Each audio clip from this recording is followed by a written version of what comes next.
इस बुलेटिन के प्रायोजक हैं योगमणि इंस्टीट्यूट ऑफ नर्सिंग। नमस्कार, जबलपुर लाइव के इस बुलेटिन में आपका स्वागत है। मैं हूं आपके साथ आकाश। अब देखते हैं खबरें विस्तार से। नर्मदा के संरक्षण और संवर्धन की मांग को लेकर नर्मदा संत समर्थ भैया जी सरकार का आमरण अनशन 60 दिनों से अधिक बाद भी जारी है। इस बीच नर्मदा के संरक्षण और संत के समर्थन में छिंदवाड़ा जिले के पतालकोट के आदिवासी भील सामने आए हैं। गौरतलब है कि पतालकोट छिंदवाड़ा जिले के घने जंगलों में स्थित है, जो काफी घने और गहरे इलाकों में से एक है। यहाँ के आदिवासी बहुत कम शहरी इलाकों की तरफ रुख करते हैं। पतालकोट के आसपास से निकलने वाली कई छोटी नदियां हैं, जो नर्मदा की सहायक नदियों के रूप में जानी जाती हैं।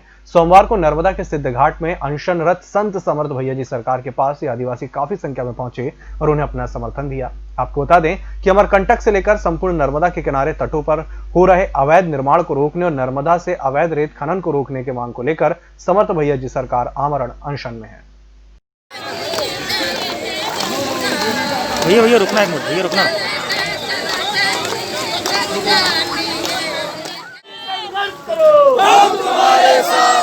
साइबर केस के नाम पर अवैध वसूली में बुरी तरह फंसे जबलपुर पुलिस के कारनामे सामने आ लगे हैं। नोएडा से जुड़े साइबर फ्रॉड मामले को रफा दफा करने के एवज में 28,70,000 रुपए के वसूलने के बाद पुलिस वाले 20 लाख और मांग रहे थे।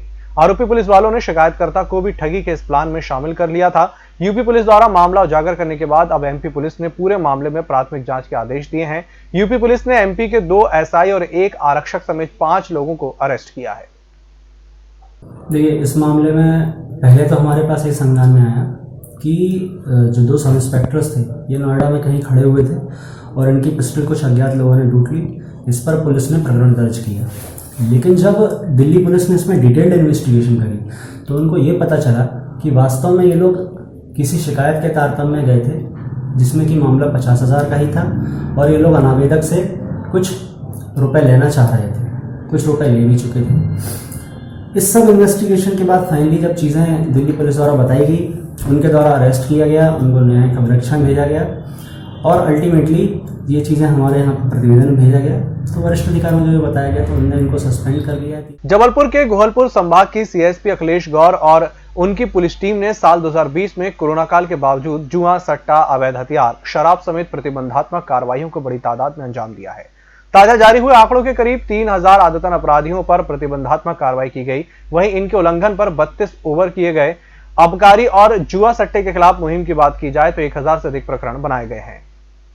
15 साल की उम्र में दिए देहदान के संकल्प को अमली जामा पहनाने के लिए मुकेश उड़ाव अपने 45वें जन्मदिन पर मेडिकल कॉलेज अस्पताल पहुंच गए। मेडिकल के शरीर रचना विभाग पहुंचकर कोष्टा मोहल्ला शहीद उदयचंद वार्ड मंडला निवासी उड़ाव ने मरणोपरांत अपनी देह दान करने का फॉर्म भरा, जिसके लिए उनकी पत्नी और बच्चों ने सहमति दी।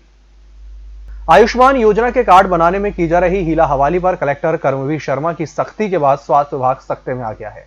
जगह जगह शिविर आयोजित कर योजना के कार्ड बनाने की कवायद शुरू कर दी गई है। रविवार को बरगी विकासखंड के देवरी पटपटरा ग्राम पंचायत भवन में शिविर लगाकर महज 5 घंटे के अंदर 129 आयुष्मान कार्ड बनाए गए। कार्ड बनाने में किसी तरह की लापरवाही न पाए और कोई भी पात्र हितग्राही योजना से वंचित न हो पाए, इसके लिए मुख्य चिकित्सा एवं स्वास्थ्य अधिकारी डॉक्टर रत्नेश कुरारिया के निर्देशन में डीपीएम विजय पांडे ने बरगी पहुंचकर शिविर का जायजा लिया। इसी के साथ बुलेटिन वक्त चला छोटे से ब्रेक का, जल्द हाजिर होंगे। Yogmani institute of nursing, Jamdar hospital, Jabalpur. Nursing के क्षेत्र में करियर बनाने का सुनहरा अवसर। प्रवेश प्रारंभ BSc nursing, post basic BSc nursing, GNM. पता 198/2 Raigwa, ward number 72, Arihant warehouse के पीछे, पाटन बाईपास चौक के पास, जबलपुर। होटल गौरीश्री भोपाल शहर के बीचों बीच स्थित ठहरने की सर्व सुविधा युक्त जगह है। Room available in affordable prices और facilities free WiFi, AC, TV, parking, security, lift, full sanitized room, toiletry kit. Hotel Gaurishree, hall number 8, Chittor complex, MP Nagar, zone 1, Bhopal. Phone number 7898128620। Break के बाद एक बार फिर से आपका स्वागत है। जबलपुर स्थित गधेरी के जंगल में कच्ची शराब बनाने एकत्र किए गए 6400 लीटर को लाहन को पुलिस ने फिर नष्ट किया। अवैध कारोबारी इतने लाहन से करीब 2500 लीटर कच्ची शराब बनाने की तैयारी में थे। पुलिस की दबिश से अवैध कारोबारियों में भगदड़ मची रही। गौरतलब है कि गधेरी के घने जंगलों को अवैध कारोबारियों ने कच्ची शराब बनाने का अड्डा बना रखा है, जहां पर जगह जगह इस तरह का अवैध कारोबार संचालित किया जा रहा है। 2 अग्नि दुर्घटनाओं में 20 लाख का कपड़ा और 5 लाख के फल स्वाहा हो गए। पहली घटना गोहलपुर क्षेत्र में आजाद पार्क के सामने की है। यहाँ कपड़े की दुकान में आज तड़के करीब 4:30 बजे आग लग गई। वहीं दूसरी घटना रामपुर आजाद चौक स्थित फल मंडी की है। यहाँ रविवार देर रात करीब 3 बजे भड़की आग में 6 फल की दुकानें स्वाहा हो गईं। फायर ब्रिगेड की मदद से दोनों ही हादसों पर काबू पाया जा सका। जानकारी के अनुसार रामपुर आजाद चौक स्थित फल और सब्जी मंडी रविवार देर रात ठेलों में आग भड़क गई। चीता मोबाइल ने कंट्रोल रूम को खबर दी। इसके बाद मौके पर फायर ब्रिगेड के 2 वाहन पहुंचे। लगभग 1 घंटे की मशक्कत के बाद आग पर काबू पाया जा सका। आग कैसे लगी ये पता नहीं चल पाया। सुबह व्यापारी दुकान खोलने पहुंचे तो उन्हें हादसे की जानकारी हुई।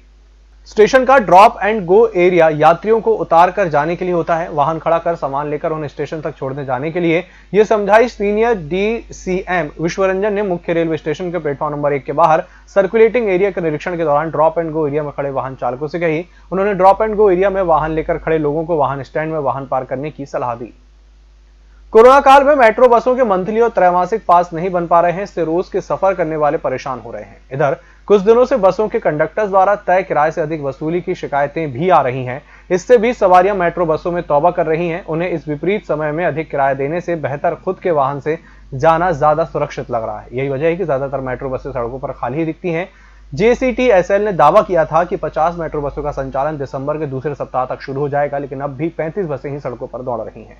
शिवसेना के प्रतिनिधि मंडल द्वारा बीती रात रामपुर में घटी दुर्घटना को लेकर गोरखपुर SDM को ज्ञापन सौंपा गया। आपको बता दें कि रामपुर चुंगी चौकी के पास रात्रि में शॉर्ट सर्किट से आगजनी की घटना हो जाने के कारण यहां की फल और सब्जी लगाने वालों व्यवसायियों की दुकानें जलकर राख हो गईं।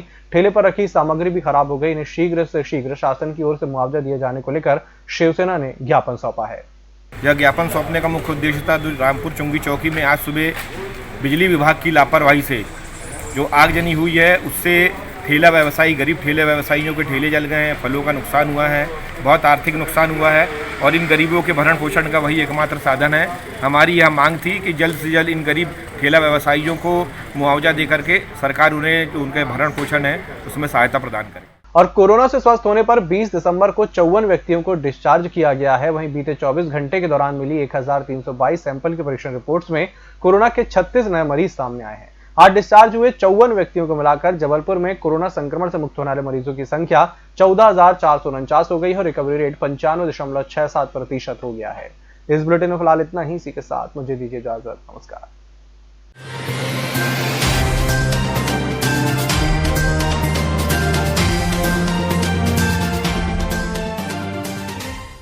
निष्पक्ष, निर्भीक और विश्वसनीय खबरें देखें सिर्फ EMS टीवी पर। डाउनलोड करें EMS न्यूज ऐप।